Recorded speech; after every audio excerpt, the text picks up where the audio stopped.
तथागत भगवान गौतम बुद्ध, परमपूज्य बोधिसत्व डॉक्टर बाबासाहेब आंबेडकर, महात्मा ज्योतिराव फुले, छत्रपती शिवाजी महाराज, छत्रपती शाहू महाराज, लोकशाहीर अण्णाभाऊ साठे आणि एकंदरीत संपूर्ण मानवतावादी विचारांचे जे महापुरुष आहेत त्यांच्या स्मृतीस विनम्र अभिवादन। आज 29 डिसेंबर 2025 आज या ठिकाणी 29 तारीख ही आंदोलनाची का निवडली गेली तर कर्मवीर दादासाहेब गायकवाड यांचा स्मृती दिन आहे। त्यांच्या स्मृतीस विनम्र अभिवादन की बाबासाहेबांच्या नंतर ही जी काय आंबेडकरी चळवळ किंवा त्याचे मूलभूत प्रश्न आहेत त्या प्रश्नावर आवाज कुणी जर उठवला असेल तर ते कर्मवीर दादासाहेब गायकवाड। कर्मवीर दादासाहेब गायकवाड यांनी कसेल त्याची जमीन नसेल त्याचं काय, जमीन पूर्वी एक काँग्रेस सरकारनं कसेल त्याची जमीन जो कसला त्याला ती जमीन देण्याची योजना आणली, पण जमीनच ज्याला नाही त्याचं काय ह्यासाठी त्यांनी संसदेवर मोठा मोर्चा घेतला होता। आणि ते बाबासाहेबांच्या म्हणजे महापरिनिर्वाणानंतर जर कोणी खरं सामाजिक काम आणि आंबेडकरी चळवळीचा उठाव कोणी केला असेल ते कर्मवीर दादासाहेब गायकवाड, ते बाबासाहेबांचे मानसपुत्र होते। आज त्याच्या या महामानवाचा आज स्मृती दिन आहे आणि आम्ही सन 2013 साली इचलकरंजी प्रांताधिकारी कार्यालयासमोर भूमिहीनांचा सत्याग्रह आणि अनुसूचित जातीच्या ह्या काय आर्थिक बाबतीच्या आर्थिक नाकेबंदीच्या संदर्भात 2013 साली इचलकरंजी प्रांत कार्यालयाच्या समोर आम्ही आंदोलन केलं होतं। आज 12वा या आंदोलनाचा वर्धापन दिन आणि आपण हा हातकणंगले या ठिकाणी परत या ठिकाणी आपण हे आंदोलन नव्यानं सुरुवात करतोय। तर हातकणंगले हे का ठिकाण निवडलं तर कोल्हापूर जिल्ह्याच्या अनुसूचित जातीचे जे प्रतिनिधित्व करणारं राजकीय प्रतिनिधित्व करणारं जे काय आहे तो तालुका म्हणजे हातकणंगले तालुका। याच हातकणंगले तालुक्यातून आपला विद्यमान आमदार निवडून जातो आणि आम्हाला आमच्या ह्या कोल्हापूर जिल्ह्यातल्या तमाम अनुसूचित जाती बौद्ध समाजाचं प्रतिनिधित्व या तालुक्यात करत असल्यामुळं आम्ही पुन्हा एकदा 12 वर्षानंतर एक मोठं आंदोलन या आर्थिक निकषाच्या संदर्भातनं आणि आर्थिक निधीच्या संदर्भातनं आपण करतो। आता अनुसूचित जाती उपयोजना बौद्ध समाज हा अग्रक्रमांक का आहे महाराष्ट्रात की महाराष्ट्राची लोकसंख्या एकंदरीत बघितलं तर 12 कोटीची लोकसंख्या, त्या 12 कोटीमध्ये अनुसूचित जातीची लोकसंख्या साधारणपणे 1 कोटीच्या आसपास आहे आणि त्या 1 कोटीच्या आसपासमध्ये 62 लाखाची जी लोकसंख्या आहे ती केवळ 9 बौद्धांची जे धर्मांतरित बौद्ध आहेत आणि मग 62 लाख लोकांचा हा आवाज जो आहे इतर 69 जसं कांबळे सरांनी म्हटलं, सासणीकर सरांनी 69 जाती आहेत, पण महाराष्ट्रामध्ये 69 जाती जरी असल्या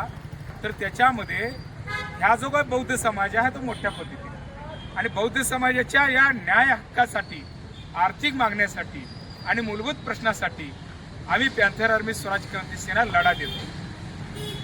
त्याच्यामध्ये 2013 पासूनचा हा लढा आम्ही कागदोपत्री लढतो, आंदोलनाच्या माध्यमातून लढतो। आज आपले पिक्कू कांबळे म्हणाले की हा लढा जनमानसाचा लढा झाला पाहिजे, हा लढा सामान्य माणसांचा आणि अनुसूचित जातीच्या सर्व घटकांचा झाला पाहिजे, अनुसूचित जमातीच्या सर्व घटकांचा झाला पाहिजे। पण होते असं, आज आपण आता संघर्ष नायक मीडिया नावाचा आमचा संघर्ष नायक मीडिया डिजिटल प्लॅटफॉर्म आहे। आज आम्ही अशा पद्धतीचं हे पत्रक पण तयार केलेलं आहे। हे पत्रक व्हॉट्सअप, फेसबुक, इंस्टाग्रामच्या वतीनं सगळीकडे फिरवले। सगळे आमच्यातले जे काय आहेत बऱ्यापैकी शिकलेले लोक आहेत, सगळ्यांना वाचता येतं, सगळ्यांना लिहिता येतं, सगळ्यांना बोलता येतं, पण सगळ्यांची समज आहे असं मला वाटतं। आज आपला जो समाज आहे हा राजकारणाच्या पुरतं तो बघितला जातो। राजकारण जरूर केलं पाहिजे, कारण का राजकारण ही एक अशी गुरुकुल्ली आहे की ती सगळ्यांची म्हणजे मास्टर की आहे। ते जर राजकीय सत्ता जर आपल्या हातात आली तर सगळ्या म्हणजे आम्ही जे प्रश्न मांडवलोय हे प्रश्न मांडायला आणि उपोषण बसायची काही आवश्यकता नाही। पण अनुसूचित जातीची लोकसंख्या आणि महाराष्ट्राची लोकसंख्या आणि राजकारणाचा जर आवाका बघितला तर मतदार मोठ्या पद्धतीने विशिष्ट विचाराची तयारी आणि विशिष्ट विचारधारा निर्माण झालेली आहे।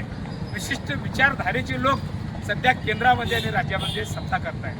आणि मग अनुसूचित जातीची काय टक्केवारी आहे, या टक्केवारीचा माणूस तिथं निवडून जाऊ शकत नाही. आणि निवडून जरी गेला तर तो आमच्या मताचा किंवा आमचा जो काय विषय आहे त्या विषयाचे जे प्रश्न आहेत ते तारांकित प्रश्न विधिमंडळामध्ये मांडू शकत नाहीत, अशी असणारी परिस्थिती. एकीकडे राजकीय अपयश आहे, दुसरीकडे आरक्षण. आज सर बोलले की आता इचलकरंजी नगरपालिकेची निवडणूक चालू आहे आणि तिथं बेडा जंगम नावाची एक महिला पूर्वी नगराध्यक्ष होऊन गेली. बेडा जंगम हा सवर्ण समाजातला घटक आहे, पण जेव्हा अनुसूचित जातीची जात तयार करायची राज्य सरकारला मुभा देण्यात आली होती त्या काळामध्ये आमच्यातल्या महाराष्ट्रातल्या काही उच्चवर्णीय लोकांनी सुद्धा जातीचा दाखला 59 जातीमध्ये 59 जातीमध्ये आलेला आहे. आणि मग त्या 59 जातीमधला बेडा जंगम, गुडगा जंगम हा महाराष्ट्रामध्ये आहे. पलीकडे कर्नाटकामध्ये जर गेला तर कर्नाटकामध्ये राठोड लमानी समाज तिथे शेड्यूल कास्टमध्ये आहे, बेरड समाज तिकडे शेड्यूल ट्राईबमध्ये आहे. म्हणजे अशा पद्धतीचं तेव्हा राज्यामध्ये केंद्र सरकारने सांगितलं की तुम्हाला अनुसूचित जाती आणि जमातीची यादी बनवायची.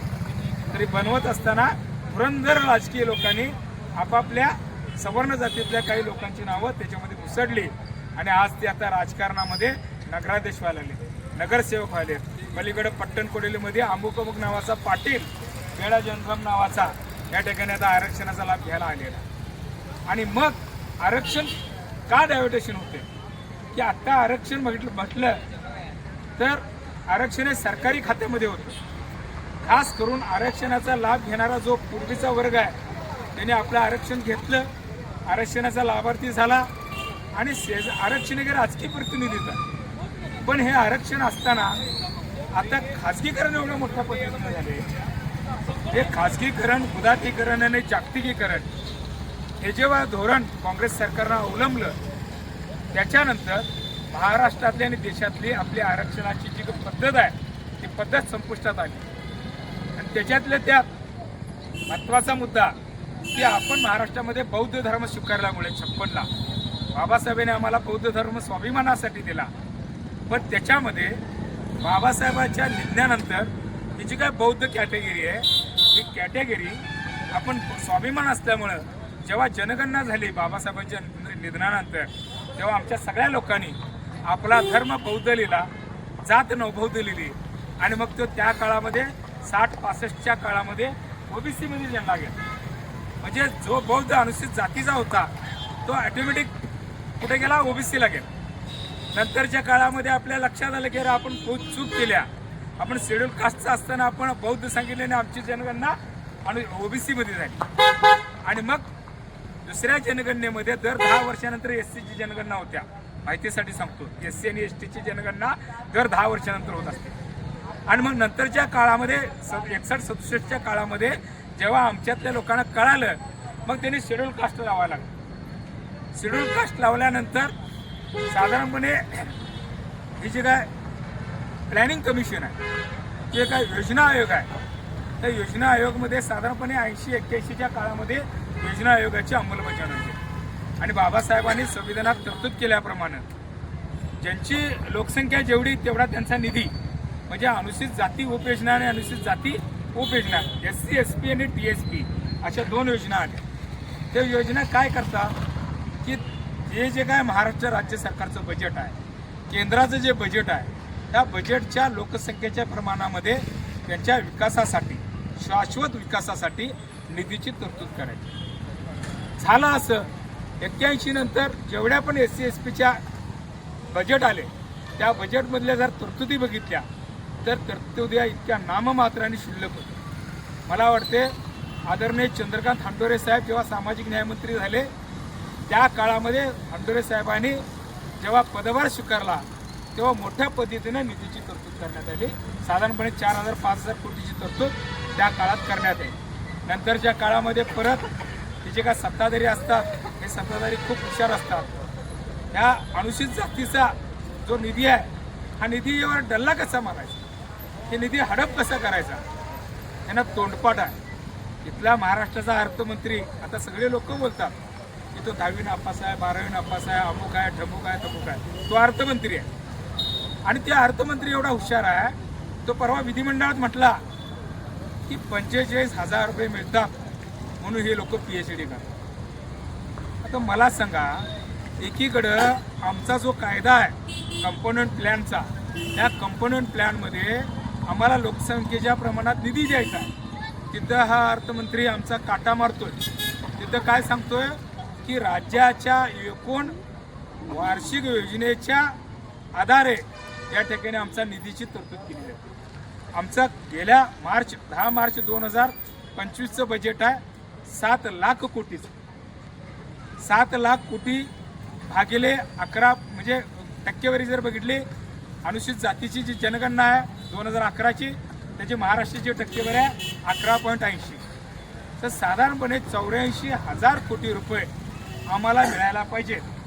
पण आपले अर्थमंत्री अर्थतज्ञ असल्या कारणानं ते काय करतात, तो जो निधी आहे तो राज्याच्या एकूण योजनांच्या खर्चाच्या आधारावर, पण राज्याचा एकूण योजनांचा खर्च किती आहे तर साधारणपणे 2 लाख कोटी.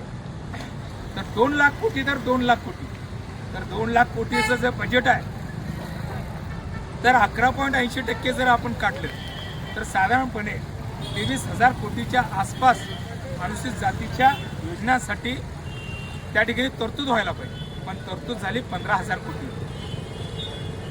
15,000 आणि 23,000चा जर गॅप बघितला तर 6-7 हजार कोटीचा जो गॅप येतो, तो तर गॅप इथं अर्थमंत्र्यांनी मांडला, तिथं आपला घोटाळा केला.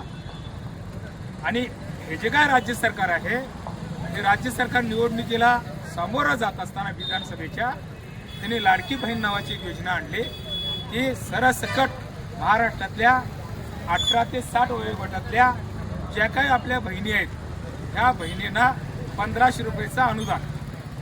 ते अनुदान कशासाठी दिलं तर महिला सक्षमीकरण. आता 1,500 रुपये जर महिला सक्षमीकरण प्रत्येक महिन्याला जर मिळालं तर त्या 1,500 रुपयेमध्ये आपल्याला खरोखरच महिलाचं सक्षमीकरण होतंय का? आज जर नवरा बायको आणि 2 कुटुंब जर असेल तर मी तुम्हाला अंदाजे खर्च सांगतो. गॅस सिलेंडर 900 रुपयाचा, दुधाची रक्कम 1150, एक अर्धा लिटर दूध, बरोबर आहे. त्याच्यानंतर त्याचा आठवड्याचा बाजार 500 रुपये, तरकारीचा भाजीपालांचा तो 2,000 रुपये महिन्याचा, ते 2,000 आणि ते 2,000 4,000 द्या. तुमचा जो घरगुती बाजार असतो म्हणजे त्याच्यामध्ये ज्वारी, गहू, तांदूळ, सर्व प्रकारच्या डाळी, साबण असं जर बघितलं तर साधारणपणे 7,000 रुपये झाले. 7 आणि 4 किती झालं? 11,000 रुपये. दवाखाना महिन्याला एक साधारणपणे आपल्या घरातलं लहान लेकरू असते, म्हातारी आई असते, त्यांचा जर दवाखान्याचा जर विचार केला एक 2,000 रुपये दवाखान्याला. 11 आणि 2 13.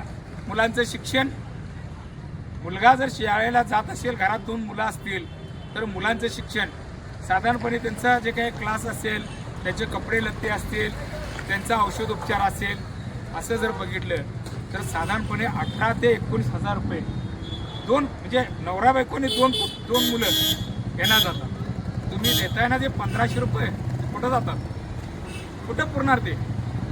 शाश्वत विकास, महिलांचा जो आर्थिकीकरण आहे, महिला सक्षमीकरण आहे, त्या महिला सक्षमीकरणाचा जो विकास आहे तो 1,500 रुपयाने जर होत असेल तर हे हास्यास्पद होतं. आणि मग ठीक आहे, तुम्ही आर्थिक विकास तर आर्थिक विकास, सर्वसाधारण योजना, लाडकी बहीण योजना ही सर्वसाधारण योजना आहे सर्व जाती धर्मातल्या महिलांसाठी. तर इथं काय करण्यात आलं, जेव्हा यांना निधी कमी पडायला लागला तेव्हा त्यांनी सांगितलं की या लाडकी बहीण योजनेमध्ये मोठ्या पद्धतीनं अनुसूचित जाती आणि अनुसूचित जमातीच्या महिला, आणि मग त्यांचे जे पैसे आहेत ते पैसे त्यांच्यासाठी जी तरतूद आहे त्या तरतुदीमधून आम्ही तिकडे डायव्हर्टेशन करतो, म्हणजे तो पैसे आम्ही वळवतो.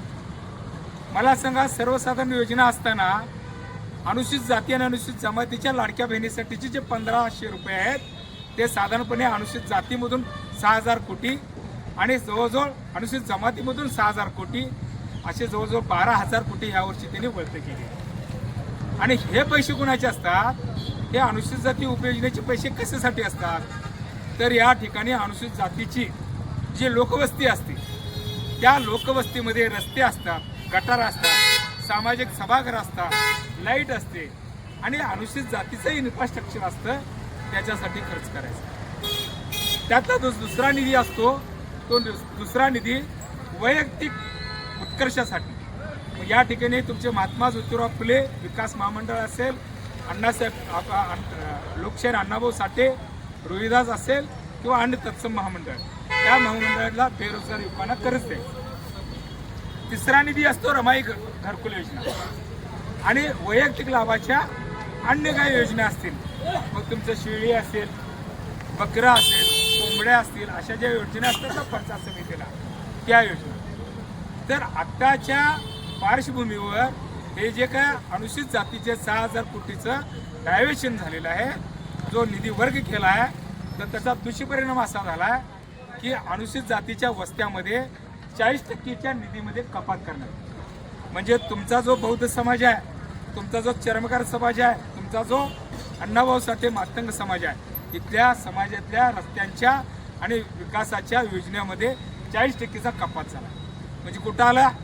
तुम्ही आमच्या वस्तीवर आला आणि एकीकडे आमच्या समाजासाठी जी निधी मिळाला तो कपात केला, पण तुमचा सर्वसाधारण कॅटेगरीतली जी बहीण आहे तिचा जो महसूल आहे तो तुम्ही जनरलमधनं वापरता आणि आमची जी काय अनुसूचित जातीची महिला आहे, अनुसूचित जातीची जी काय महिला आहे तिच्यासाठीचा जो निधी आहे तो तुम्ही या ठिकाणी आमचे सिरोड तालुक्याचे आदमभाई मुजावर सुद्धा आलेले आहेत, त्याचं या ठिकाणी स्वागत आहे. तर अशा पद्धतीनं हे जे काय योजनेचं डायव्हर्टेशन आहे हे खूप घातक आहे. तुम्हाला सांगतो की आजच्या परिस्थितीनुसार जर हे सरकार असंच जर वागायला लागलं तर तुमचा जो विद्यार्थी आहे, बाबासाहेबांनी खूप मोठ्या पद्धतीनं जसं आरक्षण दिलं तसं लोकसंख्येच्या प्रमाणामध्ये निधीची तरतूद करावी असं सेंट्रल गव्हर्नमेंटमध्ये त्या राज्यघटनेमध्ये तरतूद केली. त्याच्यामध्ये प्लॅनिंग कमिशन आलं आणि आत्ताचं नीती आयोग आलं आणि त्या आयोगानुसार अशा पद्धतीची योजना इथपर्यंत आल्या. आजपर्यंत जो आमचा मुलगा शिकला तो केवळ अनुसूचित जाती उपयोजनेच्या निधीमुळे शिकला. आता जो निधी आहे त्या निधीमध्ये कपात चालू आहे. म्हणजे तुमचा जो मुलगा आहे त्या मुलग्याला शिष्यवृत्ती मिळणार नाही. शिष्यवृत्ती जरी मिळाली तर त्याच्यामध्ये डॉक्टर बाबासाहेब आंबेडकर स्वधार नावाची योजना आहे. आता 10 हप्ते थकीत आहेत आजच्या डेटला. 75 विद्यार्थी आमचे अमेरिका, लंडन आणि इंग्लंड अशा विविध देशामध्ये शिकायला जातात. तिथं त्यांना खायला अन्न नाही, कारण का यांचं फंडच तिकडे गेलेलं आणि मग ती विद्यार्थी तिथं उपासमारी करतात किंवा त्यांना संध्याकाळी पार्ट टाइम जॉब करावा लागतो. आता आपला असणारा शहरातला जो स्वधार योजनेमधला जो लाभार्थी आहे त्या स्वधार योजनेच्या लाभार्थीला 10 हप्ते दटते. आता स्वधारचं सुद्धा तुम्हाला सांगतो, डॉक्टर बाबासाहेब आंबेडकर स्वधार नावाची योजना आहे. ही योजना अनुसूचित जाती बौद्ध समाजातल्या विद्यार्थ्यांसाठी आहे. क्रायटेरिया काय माहिती आहे का? निकष. ही जे मंत्रालयात बसतात किंवा जे आमदार निवडून जातात त्यांचं इतकं बारीक लक्ष आहे बौद्ध समाजावर, कारण का अनुसूचित जातीमध्ये मोठा समाज बौद्ध आहे आणि यांना कसं आर्थिक नाकेबंदी करायची, यांनी एक रचलेला प्लॅन आहे. तुमच्या आर्थिक नाड्या बंद करायच्या, निधीची तरतुदीमध्ये काटछाट करायची. आता डॉक्टर बाबासाहेब आंबेडकर स्वधार योजनेमध्ये किलोमीटरचा परिघ आहे. भारतीय संविधान काय सांगते की एखादा अनुसूचित जातीचा गरीब विद्यार्थी असेल तर त्याला तुम्ही आर्थिक पुरवठा करायचा, त्याला तुम्ही पैसे द्यायचे. पण हे महाराष्ट्राचं सामाजिक न्याय खातं, महाराष्ट्राचं जे मंत्रालय आहे हे स्वधारच्या बाबतीत काय सांगते? किलोमीटर सांगते. म्हणजे तुम्ही कोल्हापूर महानगरपालिकेच्या अमुक 5-10 किलोमीटर अंतरावर असेल तिथल्याच गरीब विद्यार्थ्याला स्वधार योजनेचा लाभ मिळणार. त्याच्या आतमधला गरीब जर असला तर तो 15 किलोमीटरच्या किंवा 5 किलोमीटरच्या आतमध्ये आहे, तो अनुसूचित जातीचा आहे, गरीब आहे, त्याला आम्ही निधी देणार नाही.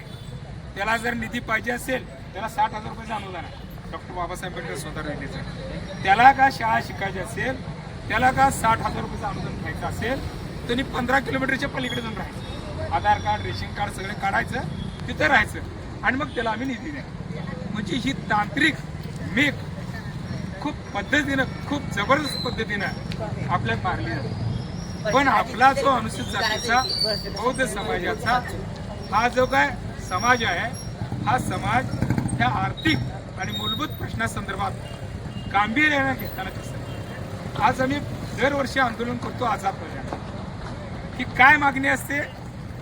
अर्थसंकल्पामध्ये टोटल बजेटच्या आधारावर आम्हाला निधी मिळावा. जो निधी मिळालेला असतो तो निधी मार्च अखेर खर्च करण्यात यावा. आणि तिसरी मागणी असते, शिल्लक राहिलेला जो निधी आहे तो दरवर्षी कॅरी फॉरवर्ड करण्यात यावा. आंध्र प्रदेश, तेलंगणा आणि कर्नाटक, पलीकडे आमचं कर्नाटक राज्य आहे, पलीकडे एक समजा पलीकडे, तिथं हा कायदा आहे. तो कायदा त्याच वर्षी खर्च केला जातो, राहिलेला निधी कॅरी फॉरवर्ड होतो. पण महाराष्ट्र राज्यामध्ये अनुसूचित जातीचे जे काय आमदार आहेत, अनुसूचित जमातीचे जे काय आमदार आहेत, ते तिथं विधिमंडळामध्ये हा प्रश्न मांडत नाहीत. 75 वर्ष झाले हे जे काय विधिमंडळ आहे, ह्या विधिमंडळामध्ये कंपोनंट प्लॅन ऍक्ट व्हावा अशा पद्धतीची भावना इथल्या निवडून आलेल्या आरक्षित मतदारातल्या आमदारांच्याकडे होत नाही. तर आमदार करत नाही, पण जनता तरी करायला पाहिजे. 62 लाख अनुसूचित जाती बौद्ध समाजाची लोक महाराष्ट्रामध्ये राहतात. एकीकडं मराठा समाजाचे नेते मनोज जरांगे पाटील आरक्षण, त्यांना ओबीसीच्या कॅटेगरीतनं आरक्षण मिळावं यासाठी ते मुंबई हायजॅक करतात. मला सांगा, बौद्ध समाजाची लोकसंख्या 62 लाख आहे. 62 लाख लोक जर अनुसूचित जातीच्या किंवा बौद्ध समाजाच्या आर्थिक न्याय मागण्यासाठी जर मुंबई हायजॅक केली तर काय होईल? मुंबईला प्यायला पाणी मिळणार. तर माझ्या तमाम बौद्ध बांधवांना विनंती आहे की तुम्ही उद्या येणारं जे बजेटचं अधिवेशन आहे, त्या बजेटच्या अधिवेशनाच्या अगोदर आम्ही या ठिकाणी आंदोलन घेतो. का घेत आहे? की याची जनजागृती व्हावी. किमान आंदोलन केलो, 4 लोक तहसीलदार कार्यालयाच्या दारासमोर येतात जातात. आम्ही पॉम्पलेट टाकले, काही आम्ही वेबसाईटला टाकले, काही बातम्या आमच्या डिजिटल प्लॅटफॉर्मवर टाकले. त्यातनं एखादा दुसरा जरी कार्यकर्ता निर्माण झाला, तो आझाद मैदानाच्या दिशेने जर गेला तरी ह्या सरकारला जाब विचारायची. आणि ही आमची त्या पाठिंब्याची भावना आहे.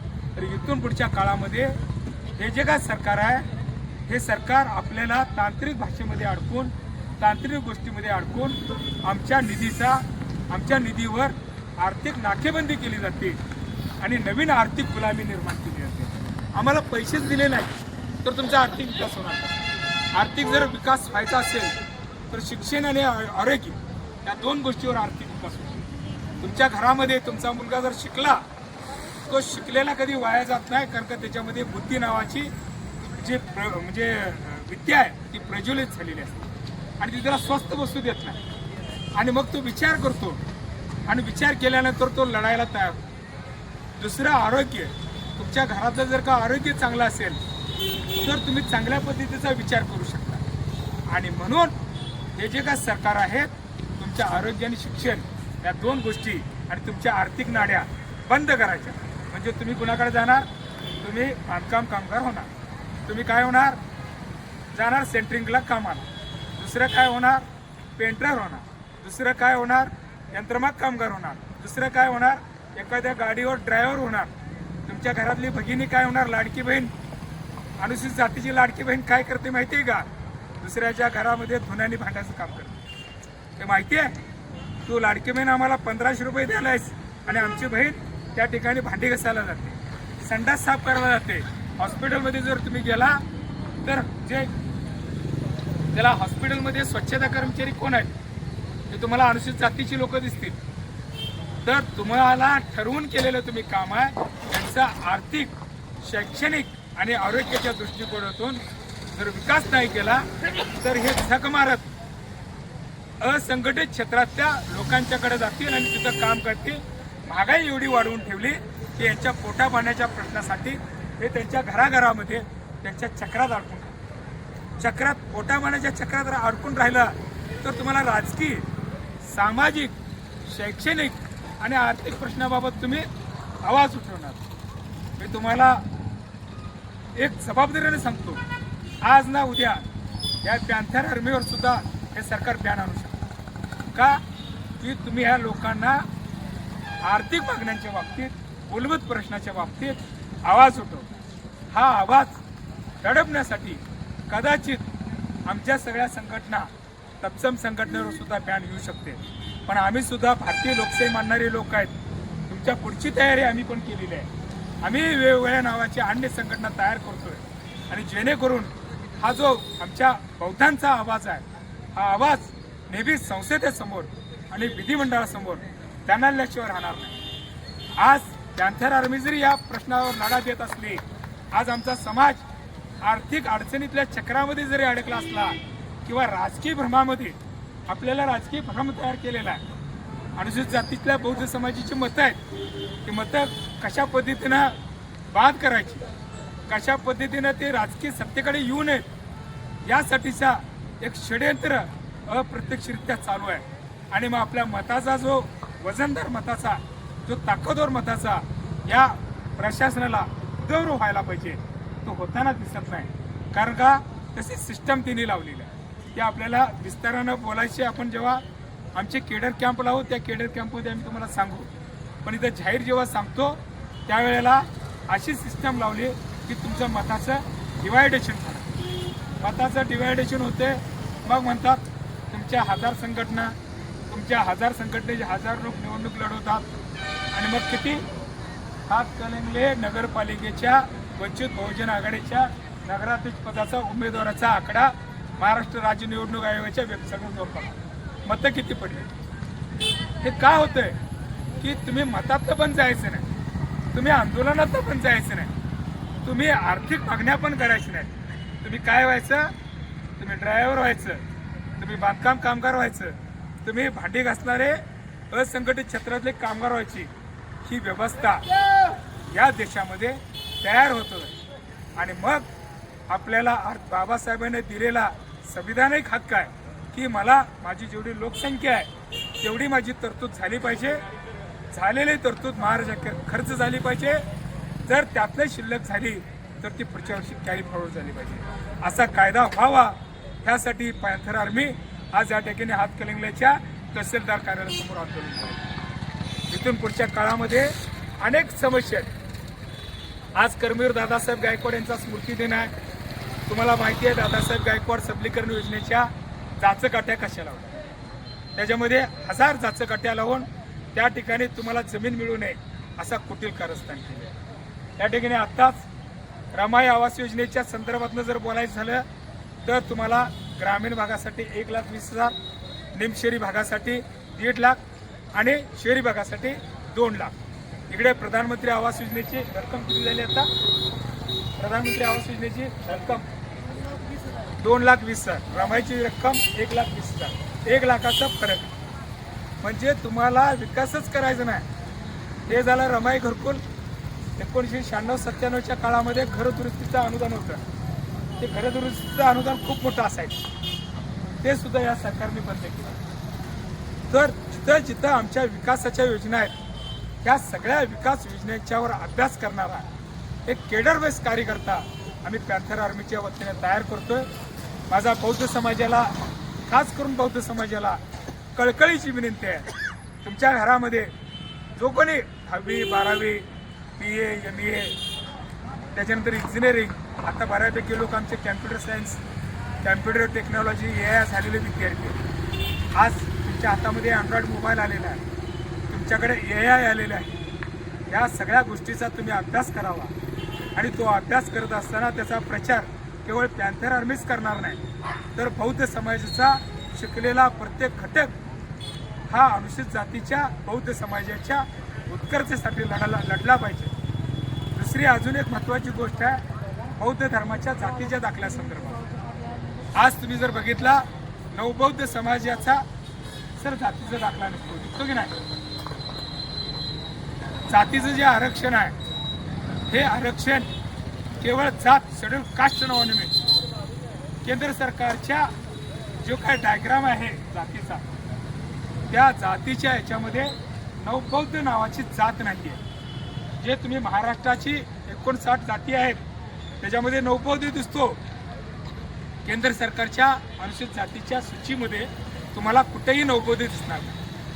मग महाराष्ट्र राज्य सरकार फॉर्म नंबर 7 या प्रकारचा आपल्याला नौबौद्ध दाखला देणार आहे आणि हा दाखला टोटल बेकायदेशीर आहे आणि बोगस आहे आणि हा बोगस दाखला घेऊन आमचे काही महाभाग मी बौद्ध आहे म्हणून सांगतो. त्याचा एवढा मोठा गंभीर परिणाम समाजावर झालेला आहे की बौद्ध नावाची जात शेड्यूल कास्टच्या अनुसूचित जातीमध्ये नाही आणि अनुसूचित जातीचा फॉर्मॅट काय सांगते केंद्र सरकारचा फॉर्म नंबर 6 तर 6 नंबर जो जातीचा दाखला आहे त्यातला विद्यार्थी जर असेल तर तो UPSC मध्ये जाईल, तो कलेक्टर होईल, तो IAS आहे आणि IPS होईल, तो इन्शुरन्स कंपन्यामध्ये जाईल, तो बँकेमध्ये जाईल.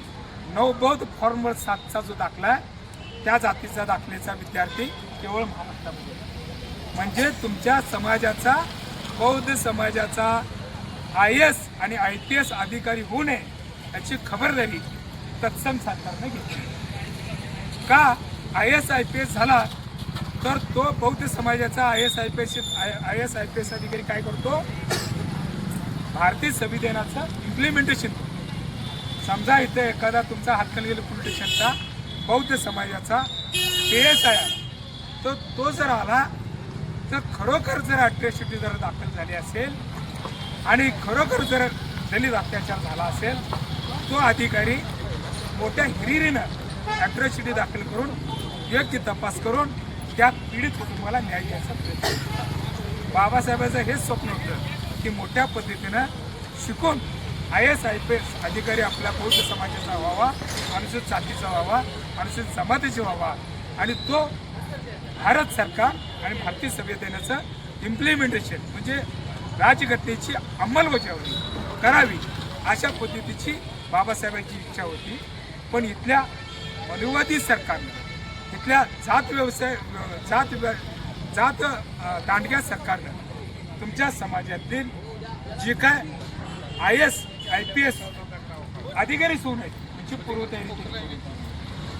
आज जर तुमचा मुलगा परदेशी शिक्षणाला जायचा असेल तर त्याने एक फॉर्मॅट केलेला आहे, एक प्रवेश प्रक्रिया केलेली आहे. त्या प्रवेश प्रक्रियेमध्ये जेव्हा तो पेपर देतो तो पेपर एवढा टफ आहे तो परीक्षा पास होतो. आमच्यातला शिरोळ तालुक्यातला एक विद्यार्थी आहे ज्याने परदेशी शिक्षणासाठी तो अमेरिकेला गेला. पण तत्पूर्वी छत्रपती शाहू महाराज परदेशी शिष्यवृत्तीसाठी त्यांनी ॲप्लिकेशन केलं.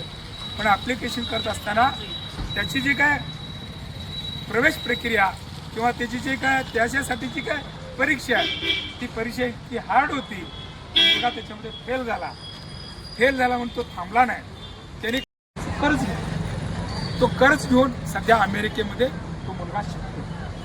आता कर्जाचे हप्ते कसे फेडायचे तर तो मुलगा तिथं नाईट ड्युटी करतो, रात्रभर काम करतो, सकाळी तिथल्या युनिव्हर्सिटीमध्ये शिक्षणाला जातो आणि तिथं उच्च शिक्षण करतो. म्हणजे आता त्याचा वडील शिक्षक होता, त्याची बँक परिस्थिती चांगली होती आणि म्हणून त्याला त्या ठिकाणी कर्ज दिलं. मला सांगा, आमची जी भगिनी आहे, तुमची लाडकी बहीण आहे ना महाराष्ट्र सरकारची, ती भांडी घासते, तिचा जो नवरा असतो तो बांधकाम कामगार आहे, त्याच्या मुलाला बँक देईल का 50 लाख रुपयाचं कर्ज. आणि मग ती व्यवस्था तयार करून ठेवलेली आहे. अशा अनेक तांत्रिक त्रुट्या अनेक पद्धतीनं आपल्याला नाकेबंदी म्हणजे सामाजिक, शैक्षणिक आणि आर्थिक नाकेबंदी ह्या सरकारने केलेली आहे.